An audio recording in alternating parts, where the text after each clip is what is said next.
Welcome to the Kentucky History Channel, where we strive to bring you all the Kentucky history content you want and you deserve. Kentucky is a part of all of us, and we plan on covering all the history we can, from Pike County to Fulton County, from Louisville to Harlan. Here on our YouTube channel, you can find many videos dedicated to different events, people, governors, and places in Kentucky. There's something for everybody.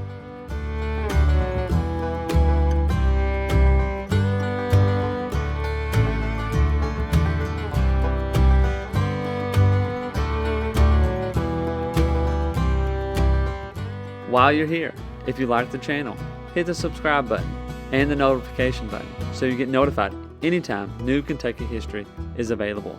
And if you want to support the channel, we have a Patreon page as well, or patreon.com/KYHistoryPod. Welcome back to the Kentucky History Podcast. I'm your host, Jameson Cable, and I'm joined here today with Bruce Jones. He's a retired pathologist, an amateur genealogist, and seventh generation direct descendant from Revolutionary War soldier Samuel Jones. And he's researched Samuel's life. He's put a book together, and he was kind enough to send it to us and podcast today so we can talk a little bit more about it. Mr. Jones, how you doing? I'm well, thank you.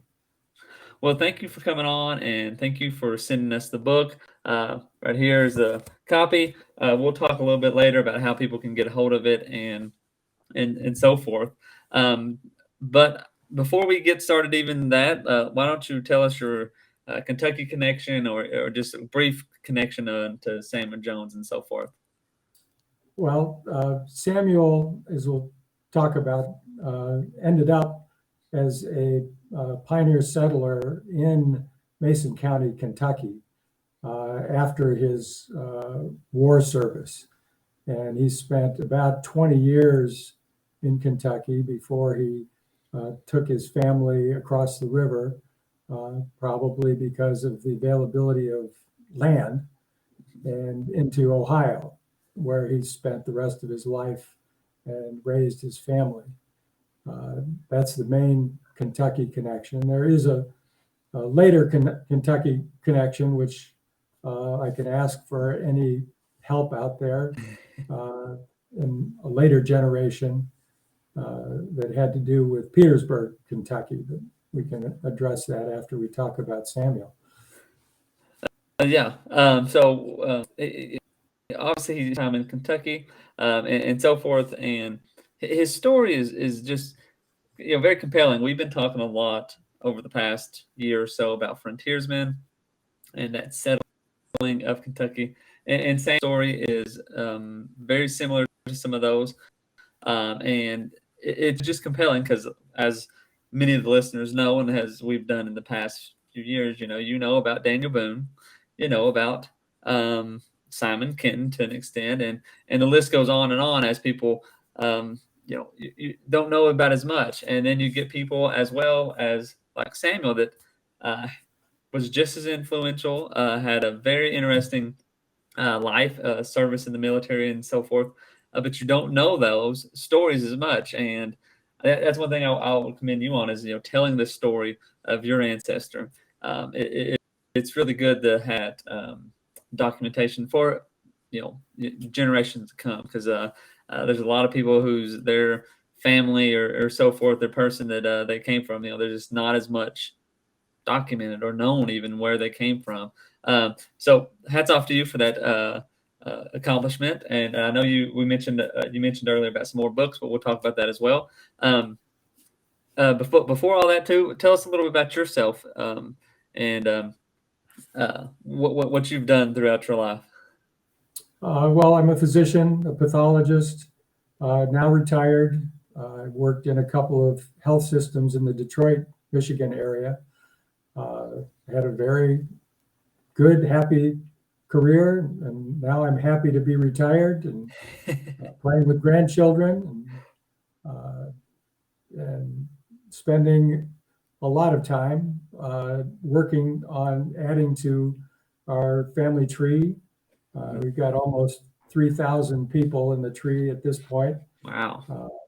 And I mean, the interest goes back over 30 some years, probably to where My uncle on my mother's side of the family shared his research into that family tree. He did that long before internet and computers, and it's amazing amount of research he did. And he shared that with us. And at the time, he mentioned that there was a Revolutionary War soldier on that side of the family. Part of that story was that my grandmother had refused to join the DAR because how they treated Marian Anderson, a black singer, back in the 1930s.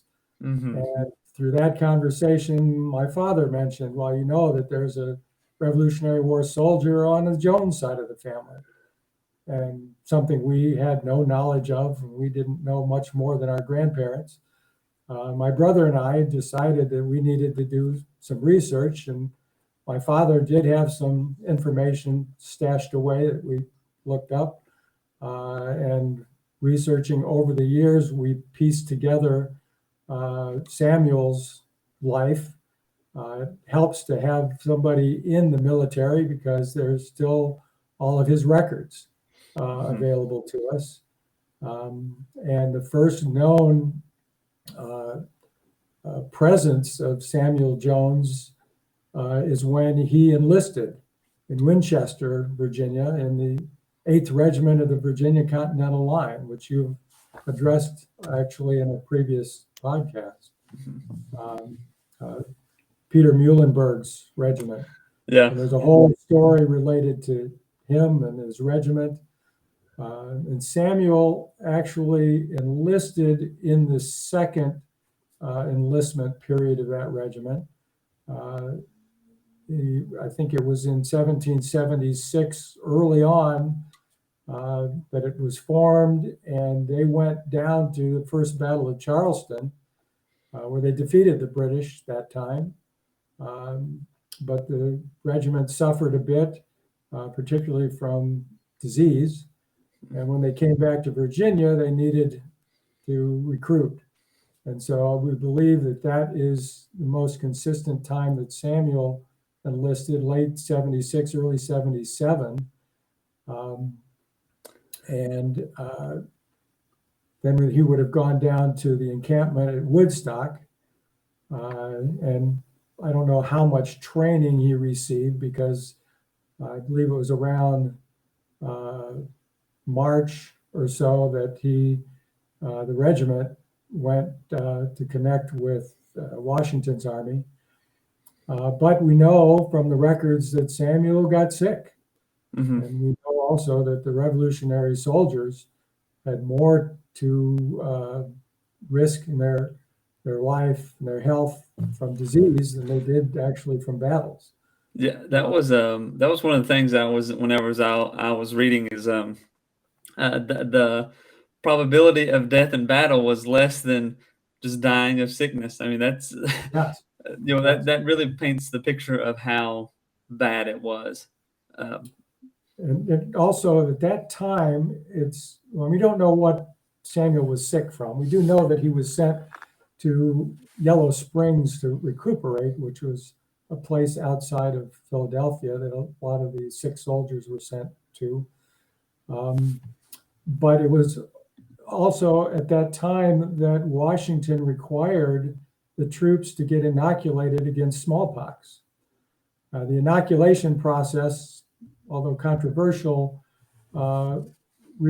resulted in a less severe form of disease and a much higher probability of surviving.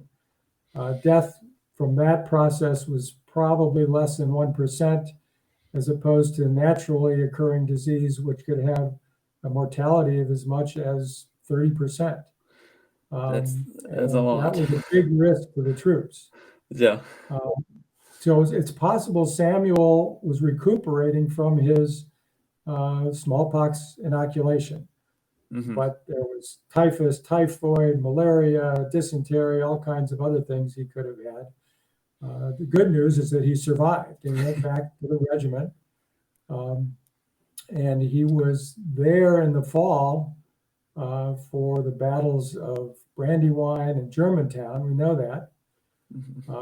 After he went through those battles, he actually got a promotion, which the promotion was being a drummer, which kind of surprised me. I didn't realize that a drummer was a higher ranking member of the service than a private.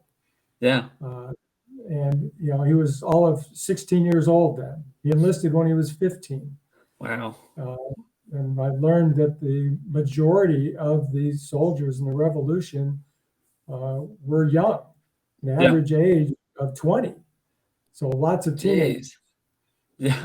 So why did Samuel get to be a drummer? Was it because of his performance in the battles? Was it because he was young? Was it because he was the only one that could handle drumsticks and had some rhythm? Yeah. I have no idea. But reading about drummers, I mean, they were the signal corps. That's how the troops got their commands spread from their officers. And he had to learn a whole variety of rhythms that represented commands. And the drummers had to practice every day. It was required that they get together and practice. And there was a drum major to teach them. But it also, from what I read, the drummers had to pay the drum major to teach them, which was a little surprising. But anyhow, I had to learn about drummers in the Revolutionary War. And that was in November that he got his promotion. And from there, they went to Valley Forge. And most people who have any knowledge of the Revolutionary War have an understanding that Valley Forge was not a pleasant experience.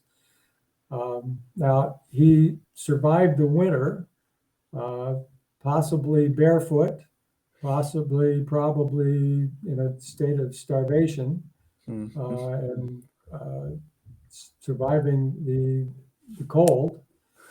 But in March, he got sick again.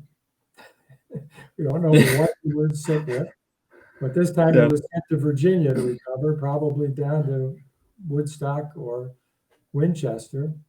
We have no knowledge of who his parents were or his family or whether he had any family in Virginia or how he got there. There's a very, some speculation. I discuss in the book. But again, he recovered by June, and he was probably available to serve during the Battle of Monmouth, which was in June, if I recall correctly, of 78. After that, there wasn't a whole lot of activity. They moved around, and they were in Philadelphia for a short time, and then the British took Philadelphia. And then it was in the fall or the winter of 79 and 80, which was the next, I think, significant event from Samuel's point of view. And that was the winter at Morristown, which, if you read about the winter at Morristown, it sounds worse than Valley Forge in terms of snow. And but again, he survived there. He didn't get sick this time. That's good. But as soon as the spring came, they got most of the Virginia troops were marched down to Charleston because the British were there in 80, attacking Charleston again. And I think they got there in April. And on May 12th, the commander of Charleston, General Lincoln, surrendered the entire army to the British. And that's where, for a long time, our story of Samuel kind of ended until we found his marriage record in 1790 in Mason County, Kentucky. And I looked and looked forever, trying to find out, well, what happened to him? The prisoner. And a few years ago, by just Googling, I came across Karl Borick's book, Relieveth of This Burthen. And it's an entire book, very academic, very well written, very well referenced, amazingly well referenced, just about what happened to the prisoners in Charleston. And when I got the book, the first thing I did was go to the index looking for a Samuel Jones, and there was a Samuel Jones. And so I turned to the page, read about Samuel Jones, and then there was a reference. And that reference was to his pension application. And those applications are numbered, and we've had Samuel's pension documents for a long time. I pull them out, and it was the same number as ours. So it was our Samuel. And it was Carl's interest was related to how Samuel phrased his story. And that was all because of this story of the Duke of Cumberland's regiment of the British Army, led by a Lord Montague. And I actually contacted Carl, and he pointed me to some other documentation where I was able to identify that Samuel ended up on a prison ship, the Esk, E-S-K. And anybody that's read anything about the British prison ships, they were awful. People were nearly naked because their clothes had rotted off them. They weren't being fed much at all. They were starving. They were diseased. It was just a horrible situation. And so that was in this, what was it, the spring of 79 that they surrendered. And so Samuel was a prisoner up until February of 80, if I get my dates right. And the British were concerned about their Caribbean island holdings, which were big moneymakers. And they thought that the Spanish and the French would take advantage of their army being tied up in North America to take these islands.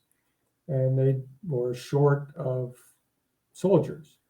So they tasked Montague to recruit an entire regiment of prisoners. Now, obviously, they wanted volunteers, and I'm sure that some of them volunteered to get out of the prison ship conditions. But there are a number of first party stories, people that were there. First-hand accounts. Yes, that the British just came and beat the prisoners until they agreed, or just took them. And we don't know where Samuel was in this. Did he volunteer to save his life? Did he get beaten and taken? And when I first read that Samuel, went into this regiment, I'm thinking, oh, Samuel, say it isn't so. But first of all, my bias is that I'm glad he did whatever he did during his life, because I wouldn't. But I tried to put myself in Samuel's shoes. He'd been through the war, he'd been in battles, he'd never seen a victory. He was surrendered by his commander. Now, General Lincoln got exchanged relatively quickly, so he got to leave. The officers had much better conditions than these folks. They weren't on the prison ship.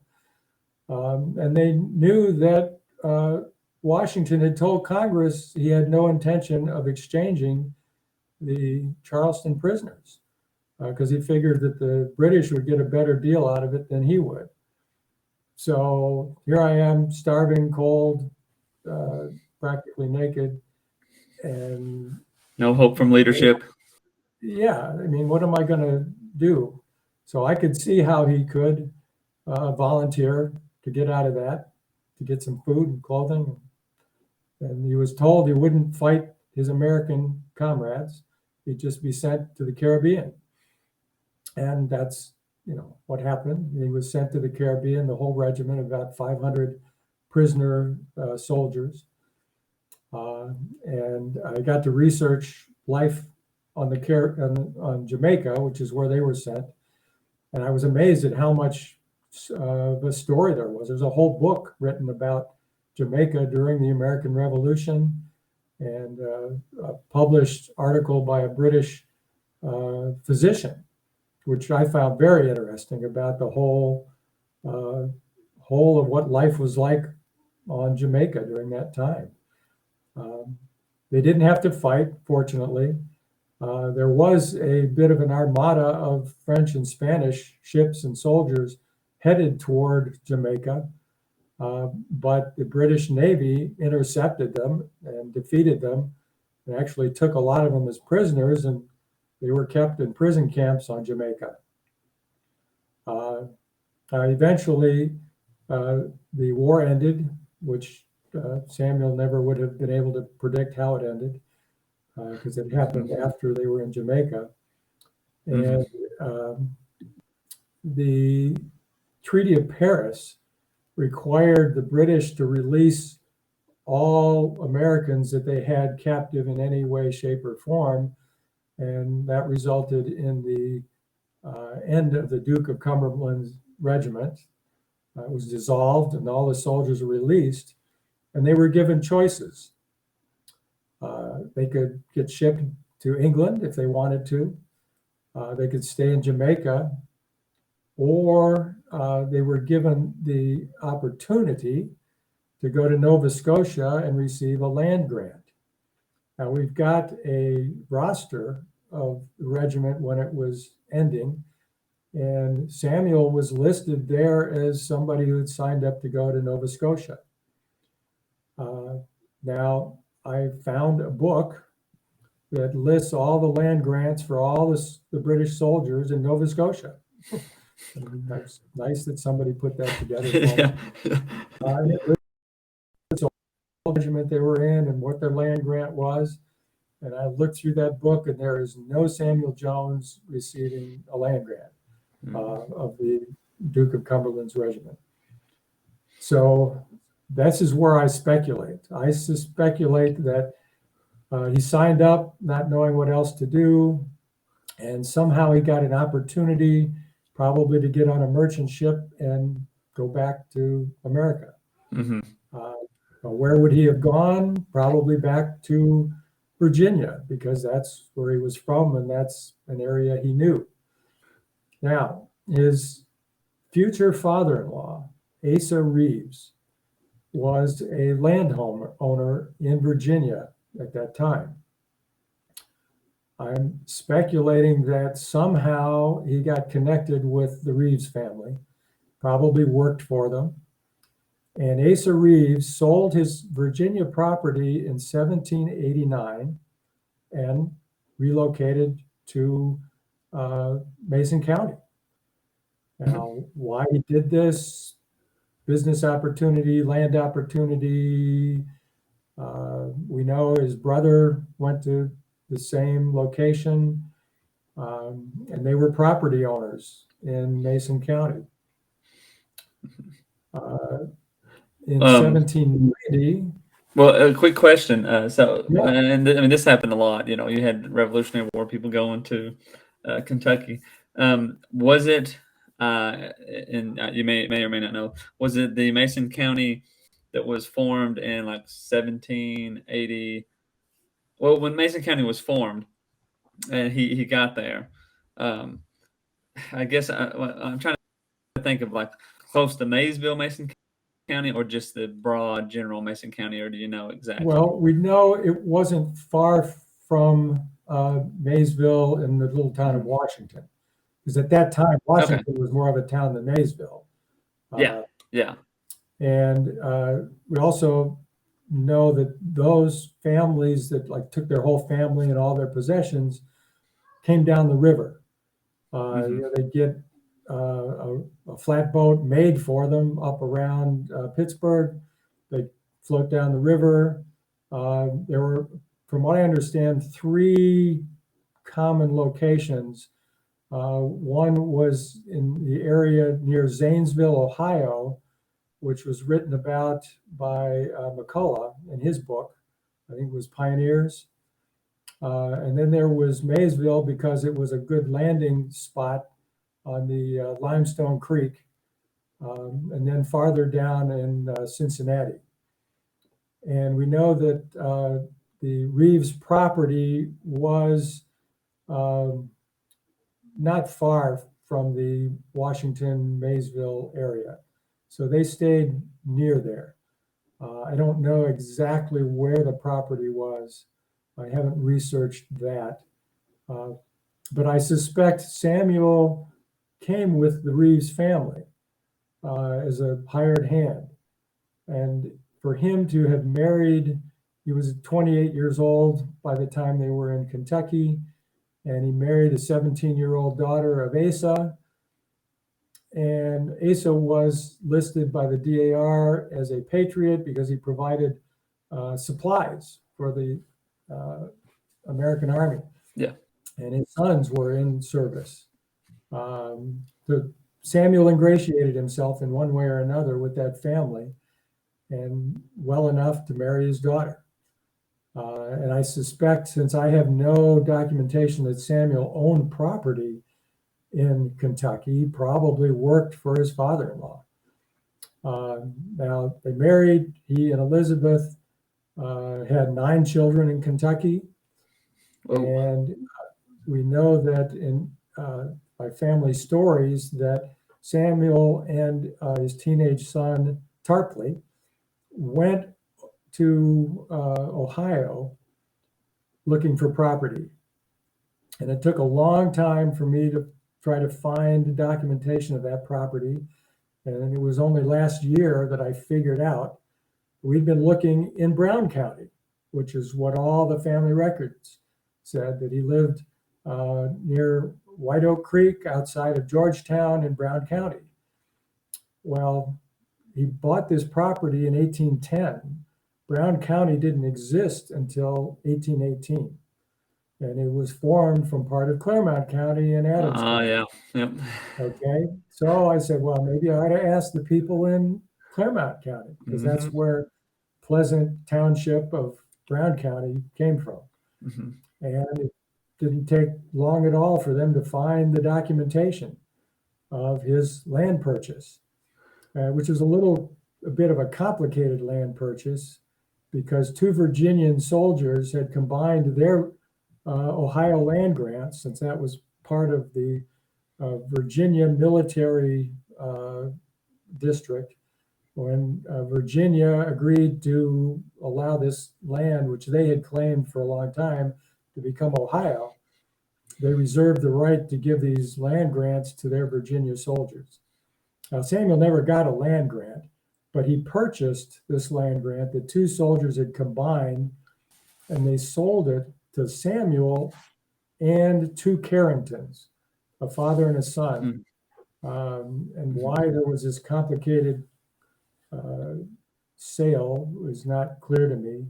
We know Samuel paid $10 for his part of it, but we don't know how much he received. There was 1,600 acres sold in that exchange. Whether Samuel got 800 of those acres, or a third of those acres, or some smaller part of those, I don't know. But he moved his family there in 1810 and had 3 more children with Elizabeth there, and was a farmer, very possibly a tobacco farmer.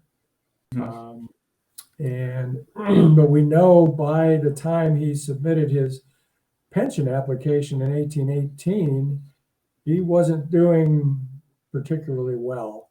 There's a family report that he no longer owned his property. We don't know whether he sold it or gave it to one of his sons. We know he was disabled and just not well at all.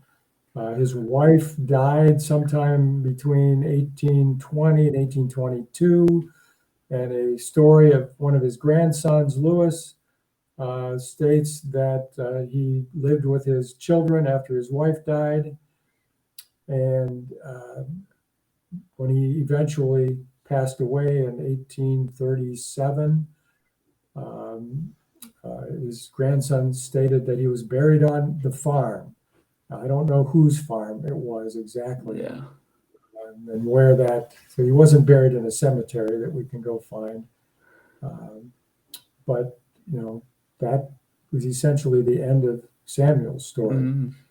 Now, my second book picks up on the next four generations. Yeah. And I just published that and passed it around to the family. Mm-hmm. And I discovered that the next four generations have a lot of interesting stories, including the War of 1812, the Mexican War, the Civil War, World War I, World War II, government service in Washington, D.C., etc. So that provided a lot of food fodder for the next stories. And a lot of my brother discovered family stories in the newspapers. There are a couple of newspaper sites, newspapers.com, Yeah. Newspaper Archive. And interestingly, several generations of our family have a lot of newspaper stories about them. Yeah. So Well, they're making the news. Yeah, they could. yeah. They can be a good thing, but Well, most of it's good. We good. have one rowdy individual that had a Georgetown tavern and sold some whiskey without appropriate approval, Yeah. and ended up in jail for getting in a fight with somebody, and that's all in the newspapers Yeah. and some other documents that we've discovered. So anyway, there are some interesting family stories that we Yeah. found. Well, and that's at the end. You know, the book you mentioned some of the things, some of the descendants of Samuel, and it does seem. I mean, had a lot of successful stories from his descendants on just being productive, if you want to say it in that way, but holding some high offices and so forth. So um, Yeah, and it the goes books back to that. and the Oh, go ahead. research have also allowed me to get in contact with a lot of uh, distant cousins Yeah. that appreciated the information in the books and didn't know much about their family history. Hmm. Hmm. And well, and it was to show you that his perseverance in many difficult times um, has led to good works in other ways. A lot of people do genealogy work and they get to those brick walls, and as you kind of talked there, you hit a few big brick walls, but you kept going and you found you connected the dots. Just for those people who may be out there that are at that brick wall, can you give them a word of advice, a little bit of hope? Well, the first thing is to get everything you can find from your family. Hmm. And you'd be surprised at if you get into file cabinets of parents, aunts, uncles, grandparents, and just start asking questions. Um, and fortunately, my father kept a fair amount of records that he wasn't aware much about what they were Hmm. until we pulled them out of the file. And he wrote down a substantial amount of stories for me, which were wonderful and helped me piece together a lot of things. And then you could try simple Googling. I found a lot of information. If you are kind of experienced and you can put in more than just a name, if you know names and dates, if you have a family with unique names, now Jones and Samuel, and that didn't go too far, Hmm. but there were a couple of unique names that I could use, and I did turn up information that way. And Hmm. then I would probably, there are a variety of genealogy subscription services. I would probably Yeah. start with Ancestry.com. I found a ton of information that way. And then there's Family Search. The Latter-day Saints folks have a lot of information. And some of them are subscriptions, some of them are free. Yeah. The newspapers sites are subscription. If you know places and again, names, dates, you can find information that way. That's probably the easiest place to start with. Mm-hmm. What was the son's name that went with him that started with the T? Tarpley. Tarpley. Yeah, that's a unique name. I don't think That I've. was a unique name, but I discovered that that was his son.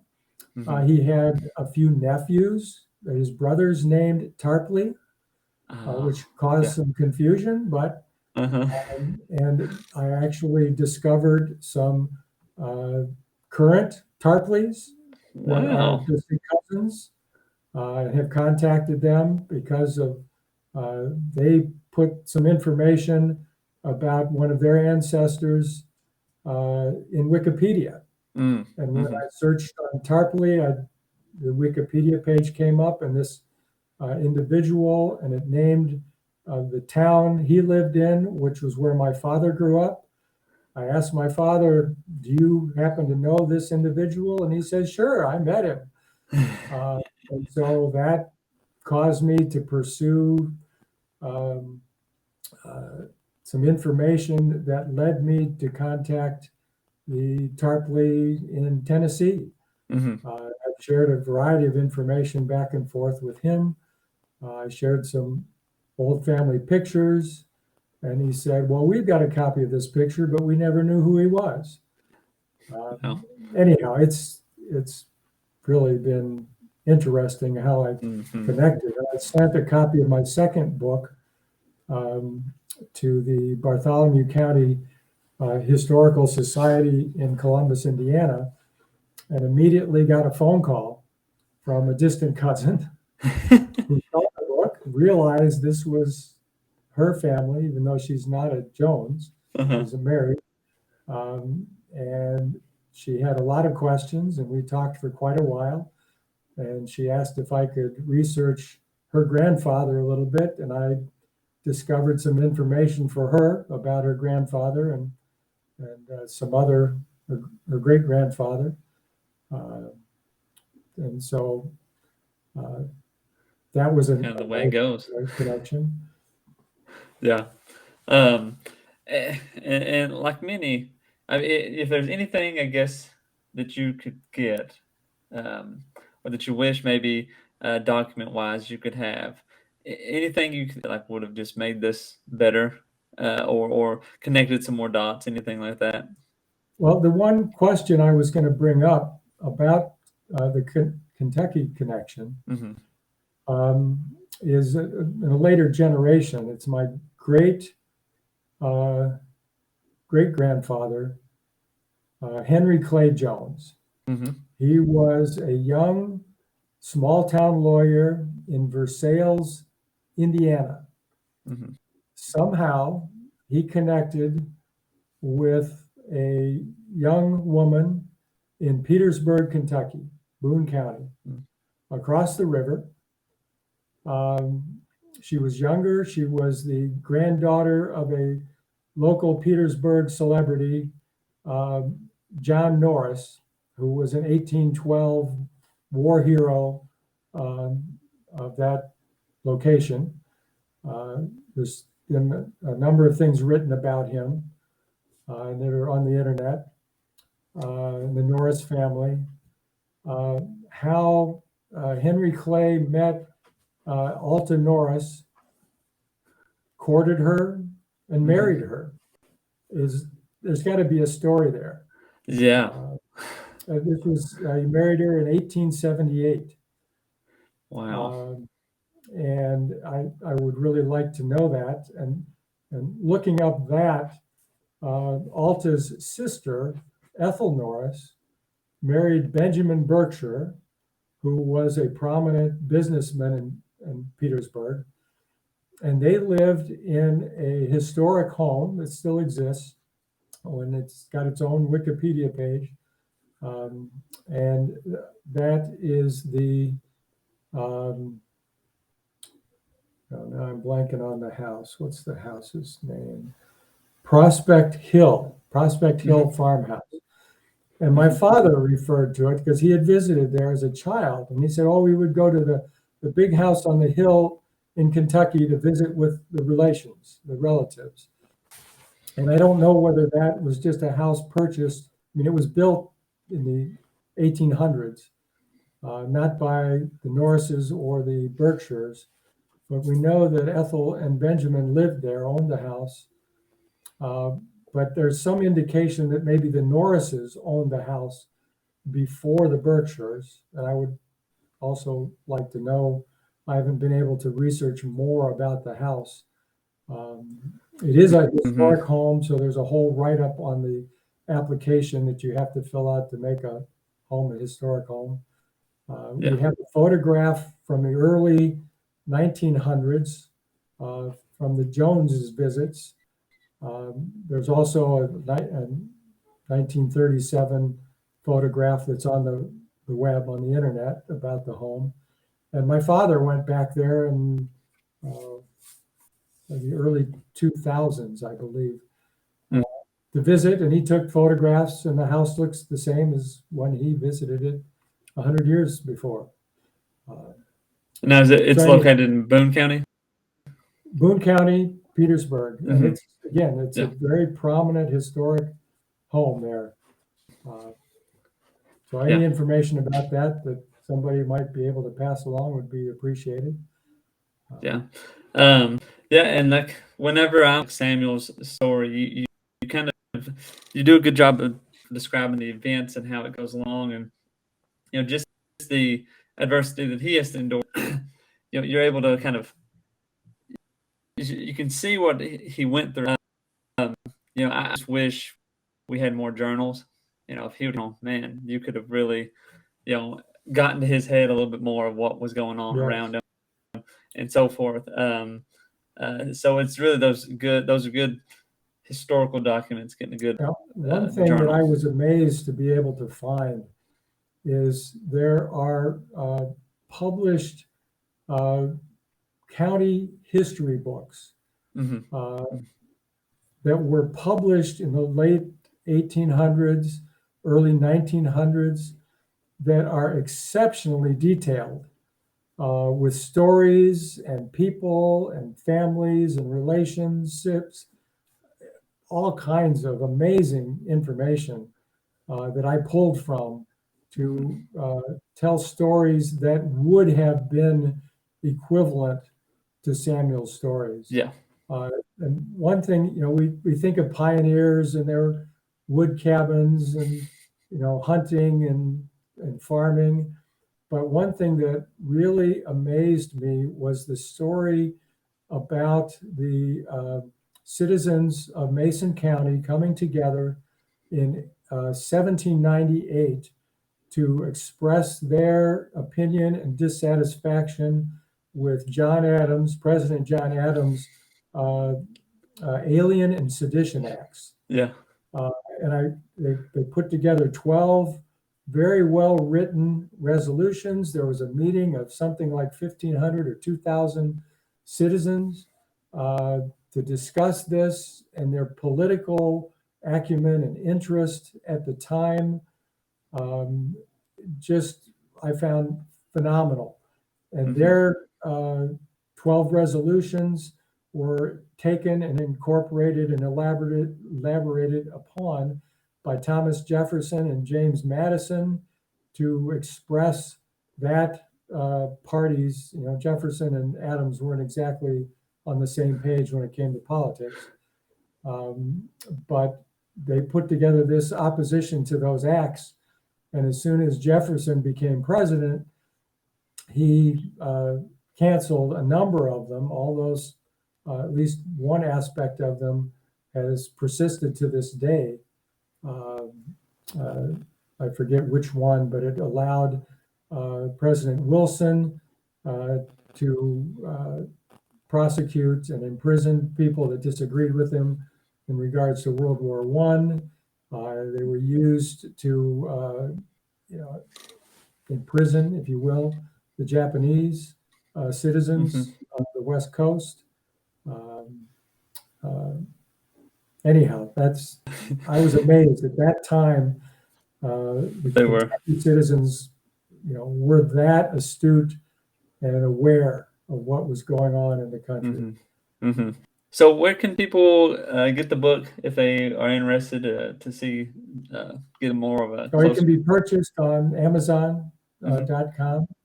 There are 3 versions. You can get the Kindle version, paperback and hardcover. I tried to buy hardcovers and distribute those to family members, hoping that they would survive the generations. Yeah.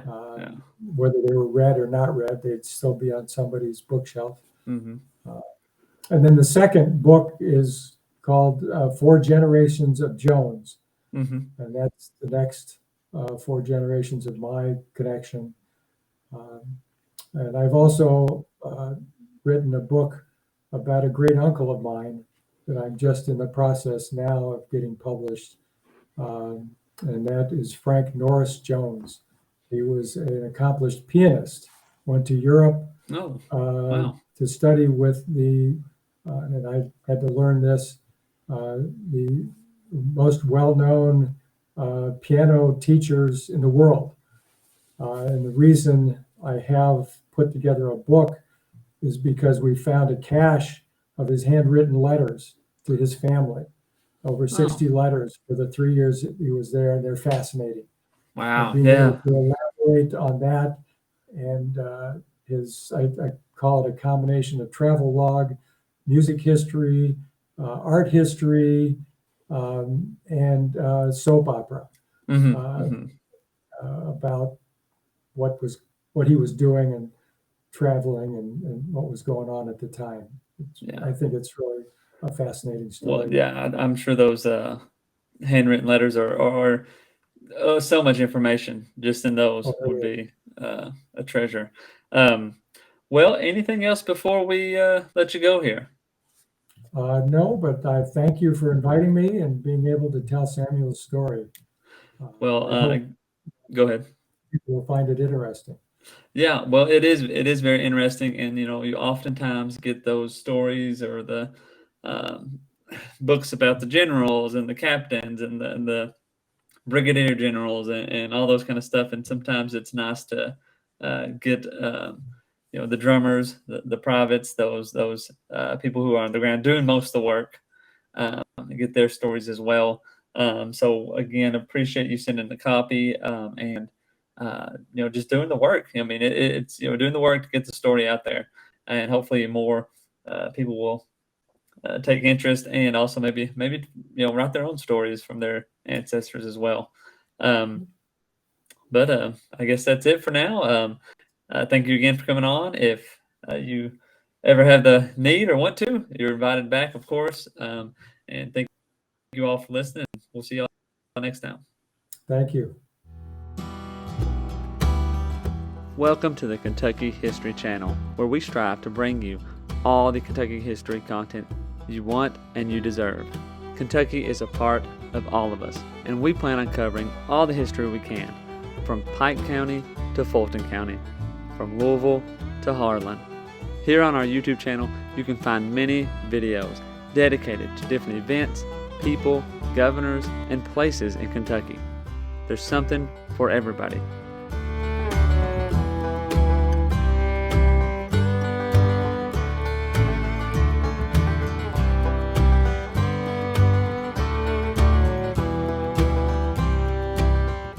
While you're here, if you like the channel, hit the subscribe button and the notification button so you get notified anytime new Kentucky history is available. And if you want to support the channel, we have a Patreon page as well, or patreon.com/kyhistorypod. You've probably heard about Daniel Boone, but what about the rest of the frontiersmen who came to Kentucky and settled? That's what we want to bring to the Kentucky History Channel. the stories of the untold, the stories of those forgotten. One thing to expect on our channel is great Kentucky content. Some stories that you've never heard of. The Night Riders, who began in western Kentucky. Bloody Monday, the riots in Louisville.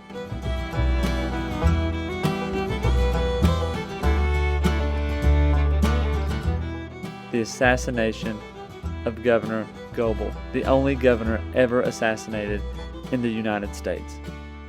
Stories from all over Kentucky, stories that are unforgettable once you've heard them.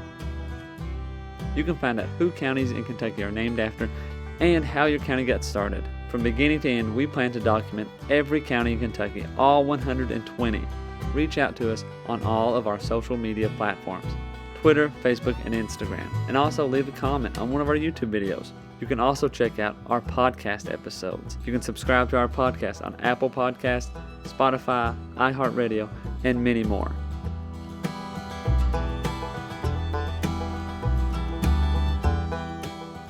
We're always seeking to find more Kentucky history so we can bring it to you, the viewers, the listeners. We want all the stories and all the events from Kentucky's great history to be told and shared everywhere.